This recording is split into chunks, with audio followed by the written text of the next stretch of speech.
Hi everybody, it's Dandruff with your news cartridge for Wednesday, January 18th, 2017. Not a whole lot going on today. I'm pretty sure it's going to be a short show, so let's start with Halo Wars 2. The team at 343 Industries has announced that the game has gone gold, or rather it's in a playable, releasable state, and they will begin prepping for the game's launch on February 21st. A new tactical RPG set in the Warhammer 40k universe has been announced from developer Rogue Factor. FIFA 17 has been updated on both Xbox One and PS4, addressing a bunch of bug fixes. The patch is roughly 1 GB in size, and it shouldn't take you that long to download. Niantic released a similar update today to Pokemon Go, addressing a bunch of bug fixes, one of those being more precise GPS tracking. Data miners have worked their way into that update and have discovered more Pokemon are on their way soon because of certain items added like the Sunstone, King's Rock, Metal Coat, and Dragon Scale. The Culling was updated and added a whole new map, new weapons, and a new mode, and it's the biggest update of today. Fans of the original NBA Jam can now download and play an updated emulator with modern day characters and stats to reflect them. NBA Jam was actually one of the few sports games I enjoy, so I may actually go try this out. Now that we're done with our release announcements, let's move on to Ubisoft, who has bought the developer FreeStyleGames, known for making Guitar Hero Live and the DJ Hero series. If you're interested in Injustice 2, which I showed off the trailer for yesterday, the details of the special edition are here. It will include all 9 characters added to the game after release, and premium skins for Reverse Flash, Power Girl, and the Green Lantern. Shouldn't Reverse Flash just be called Slow? Some of the backstory for The Legend of Zelda Breath of the Wild has been discovered through the special edition map, which was translated by fans. And in it talks about a terror known as Calamity Ganon, who deploys a mechanical army to rule the land. So it's up to Link and Princess Zelda to once again stop Ganon. It's a classic storyline, and I can't wait to play it on my Nintendo Switch. Seriously, it should have been out for this thing already. Blizzard put out a video today featuring Overwatch's game director Jeff Kaplan, who explained not only the changes coming, especially with Sombra, Roadhog, and D.Va, but also addressed the issue of why the public test realm doesn't appear on console,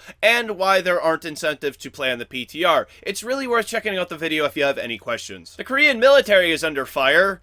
No, not literally, about using gameplay footage from Ace Combat and Battlefield in a video released by the Ministry of National Defense. It showed off what their aircraft was capable of, and the only problem was they used this for commercial purposes and didn't ask for permission from either EA or Bandai Namco. Here's one I find hilarious. The game The Art of Stealth has been removed from Steam, but not for any technical issue. No, this developer thought it would be a great idea to flag negative reviews as abuse, but went so far as to create fake accounts and give their own game positive reviews. They also threatened Jim Sterling 3 times legally if he did not take down his video, and filed a DMCA claim against it, which did not stick. Now, if you're a game developer, you shouldn't do any of those things for the obvious reason of getting removed from a massive global marketplace, but filing a false legal claim against someone constitutes as perjury, which is a felony under US law. Shouldn't do this next thing either. Developer BadFly Interactive is the creator of Dead Effect 2, a horror sci-fi shooter. Upon distributing review codes to critics, they also included a little message reinforcing the idea that their game is an indie game, made by a small team of people, and unfortunately it's compared to larger AAA games, with journalists having high expectations for it, even though that's what I think you should do with every game. The final part of the message said if your review was very negative, you could expect to not receive any review codes in the future. This is what's called being blacklisted, and it's an exercise in futility. BadFly now realized they fucked up, and once again re-emphasized to Eurogamer that their studio was small, but saw the shitstorm they started,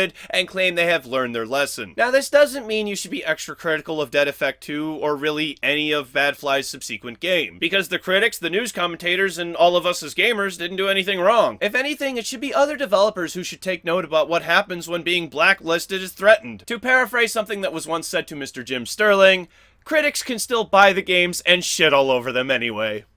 And now we've arrived at tomorrow's game releases for PC: Verzuthros, The Heir of Thunder, Greenwood, The Last Ritual, Command and Colors, The Great War, Face of Illusion, The Twin Phantoms, Bulby, Diamond Course, Aviators, Crash Tub, Ashbourne, Warhammer 40,000, Sanctus Reach, Red's Kingdom, Pro Basketball Manager 2017, HVR Gun, The Physiology of the Eye, Superstone Legacy, and Hollow Halls. For Nintendo Wii U, Toby, The Secret Mine, Mega Maze, and Koi. For Nintendo 3DS, Punch Club and Color Cubes. Thank you very much, everybody. This has been News Cartridge. I am Dandruff. I will see you tomorrow. And I put a black hole in my living room.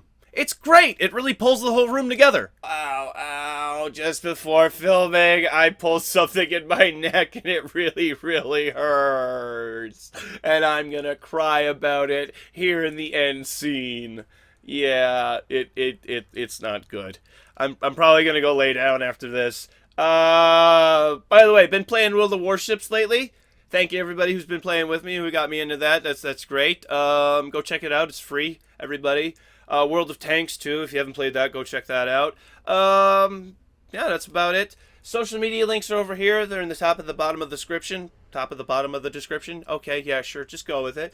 Click over here to subscribe. Click over here for yesterday's episode. Bye-bye. Don't forget to share, like, and all that stuff. Bye-bye.